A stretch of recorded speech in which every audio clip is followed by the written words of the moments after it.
Hi hello అందరికీ ఈరోజు recipe వచ్చేసి క్యారెట్ రాడిష్ ఫ్రై అనమాట. ఇది హెల్త్‌కి చాలా మంచిది. ఎవరికైతే బీపీ షుగర్ ఉందో అది కంట్రోల్‌లో పెడతది. ఇది చపాతీకి మాత్రమే బావుంటది. రైస్‌కి మాత్రం అంత టేస్ట్ అనిపియదు. Let's start. అయితే ఆయిల్ పోసుకుంది. ఆయిల్ హీట్ అయినాక క్యారెట్ వేసుకోవాలి. అది ఆయిల్‌లో మంచిగా ఫ్రై కావాలి క్యారెట్. క్యారెట్ స్లైట్‌గా ఫ్రై అయిందండి. ఇప్పుడు రాడిష్ వేసుకోవాలి మనం. రాడిష్ కూడా అట్లనే ఒక 5 మినిట్స్ అట్లా ఫ్రై అవ్వాలి చూసుకోండి. తగినంత సాల్ట్ వేసుకోవాలి. తొందరగా అవి వేగడానికి. ఆల్మోస్ట్ సగం అయితే ఫ్రై అయింది. ఇప్పుడు మనం తగినంత పసుపు యాడ్ చేసుకోవాలి.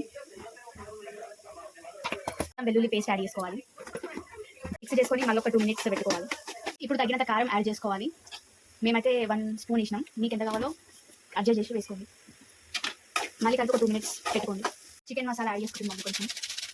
నెక్స్ట్ కొత్తిమీర వేసుకొని కొత్తిమీర వేస్తుంది. చలో 2 మినిట్స్ అయిపోతే ఖతం మన కర్రీ రెడీ. ఇప్పుడు టేస్ట్ అయితే చేద్దాం. సూపర్. మీరు కూడా తప్పకుండా ట్రై చేయండి. హెల్త్కి అయితే చాలా మంచిది. బీపీ షుగర్ మస్తు కంట్రోల్ చేస్తుంది. Thank you for watching. Bye bye.